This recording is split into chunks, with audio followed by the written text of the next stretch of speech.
go riding with the rabbi.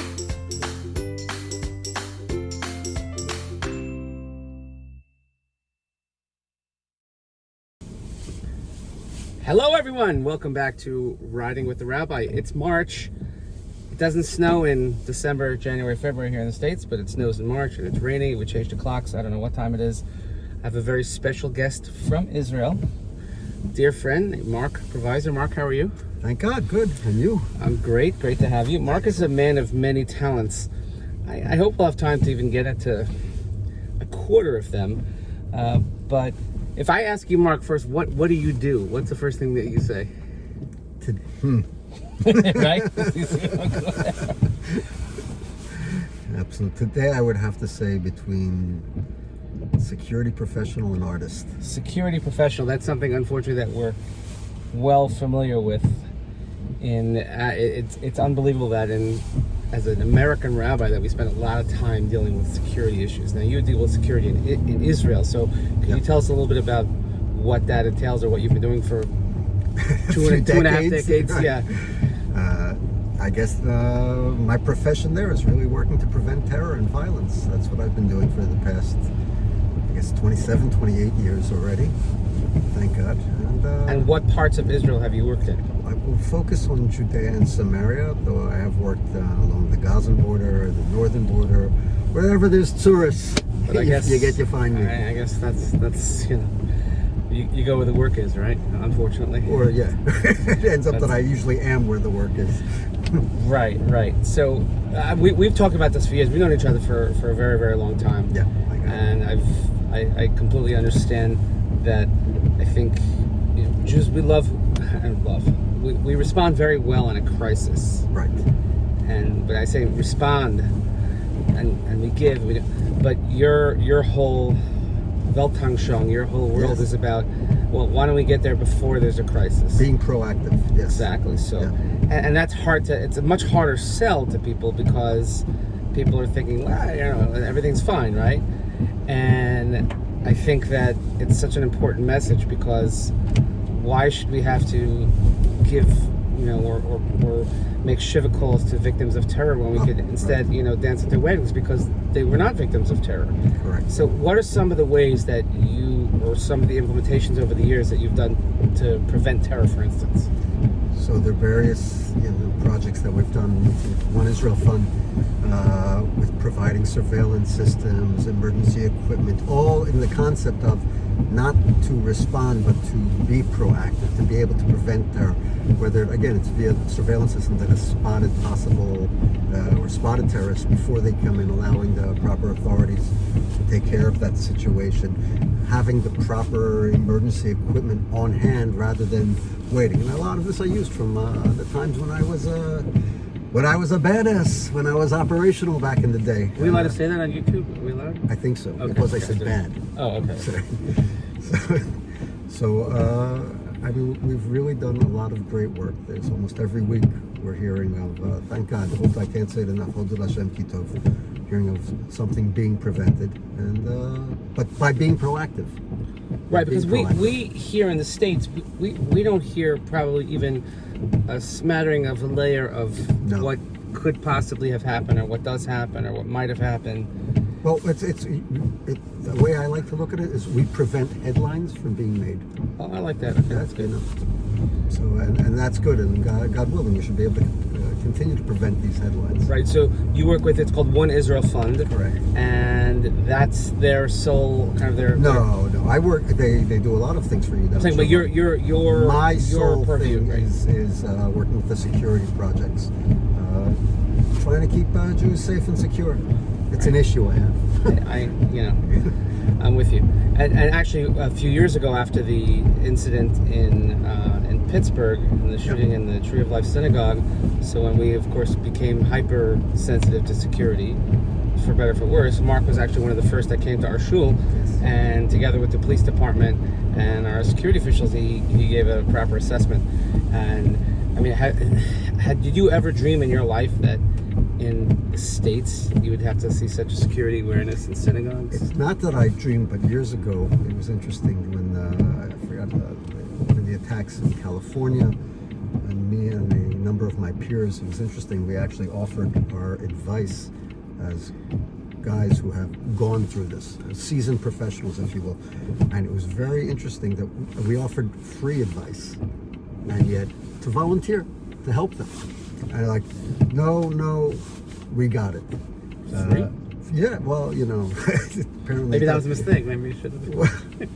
it was interesting. It was a mistake. Had we wanted to charge a lot of money, would have been different. But no, I didn't expect it. I didn't, you know. I have been watching the trend of anti-Semitism go up and up, which is actually that other schools and communities giving me a call just to assess, to go over their situation. But it seems it's going to be going up a lot more. Yeah, but we've become expert grant writers, and that's right. We've become experts in bulletproof glass and surveillance equipment. And But they're not. I don't think that these things are being used properly still. With the amount of money and things that the communities and schools are putting in, I still think there's a definite. They can be used better. So give me one example, for instance. Okay, free advice. I've been watching a lot of these places with their surveillance equipment, and obviously they're, number one, sometimes I think that it's being done too close to the actual facility rather than a little further out, and also not analyzing the tapes, the recordings from a few days. Many places simply don't do this. They're also using the technology, leaning on technology too much, rather than seeing that technology is there to assist us, not to replace us. So there's a number of things, and internal surveillance. Right, but there's also a whole mentality. Is that, you know, so if you're dealing with a village, let's say, that has incidents or reports of possible terror, and then they have a perimeter fence, and you're always, so that's what you get to set back. We're talking about, let's say, a driveway of a school, or Yeah. You know, so it's and we're not in that mindset of thinking. I'm using that same strategy. Whereas I don't view a perimeter fence as that's it.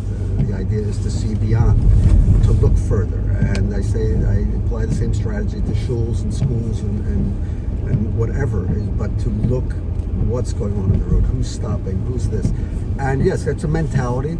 Not everyone has to be necessarily aware of it, but those who are going to be responsible for the security of these facilities, they are. And by them being more proactive, they keep their members safer and a little more calm.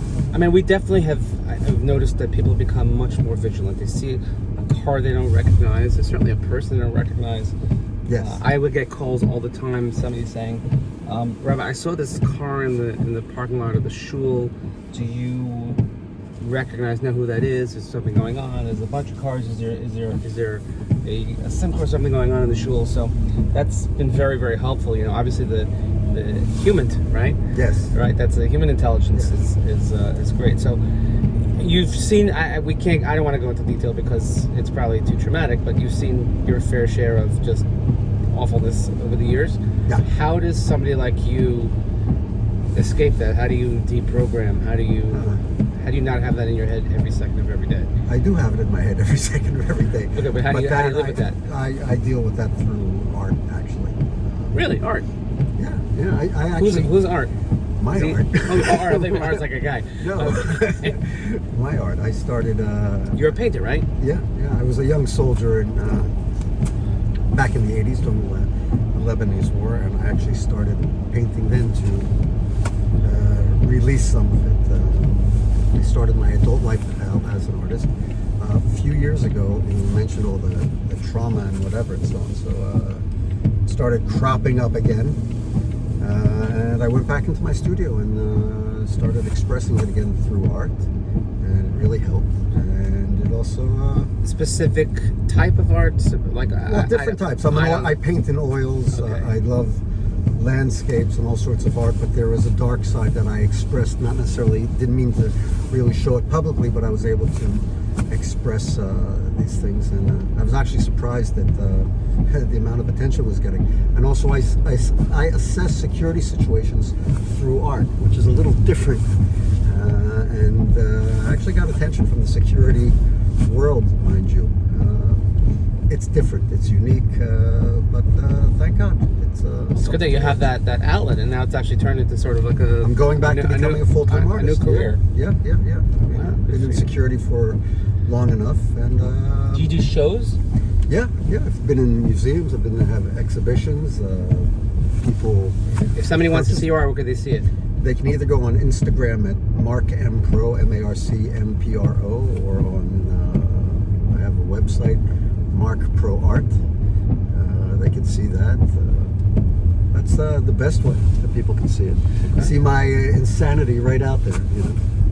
I mean, every time I see you, I see your insanity. But that's because we know each other so well, exactly. and vice versa. Yeah. Shkoyach. Absolutely. Do you think that? I mean, we've seen an uptick in kind of excitement. Let's use it for lack of a better word. Yeah. In Israel, do you see? I don't want to say solution, but I mean, it gets worse, it gets better, it gets calm, it gets. Pick which excitement you're referring to. So, I'm not talking about the internal strife. I'm talking about the existential threats that the Jewish community in Israel faces, and I'm not even talking about existential from, let's say, other countries. I'm saying existential from within the country.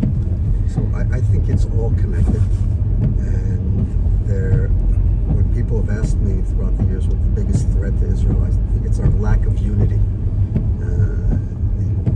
really separation of it, and its ripples affect everywhere, going far and beyond, and it's worrisome. I have full faith in the country and in the people that we will not only get through it, but emerge even stronger.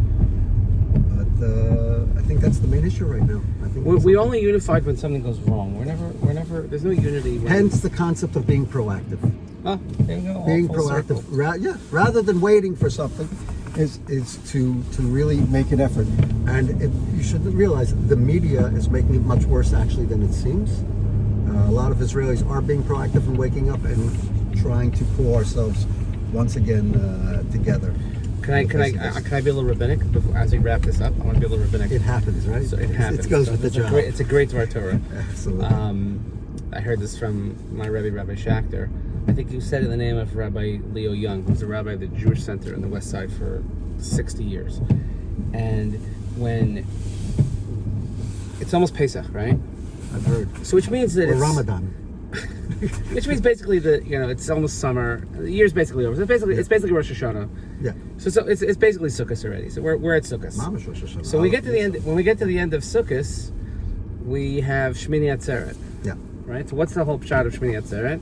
So we have a famous drasha on the Gemara, and Rashi brings in the Chumash that it's like the Jackson Browne song, "Stay a little longer." You want to sing it? Stay a little bit longer. So my voice won't go that high, right?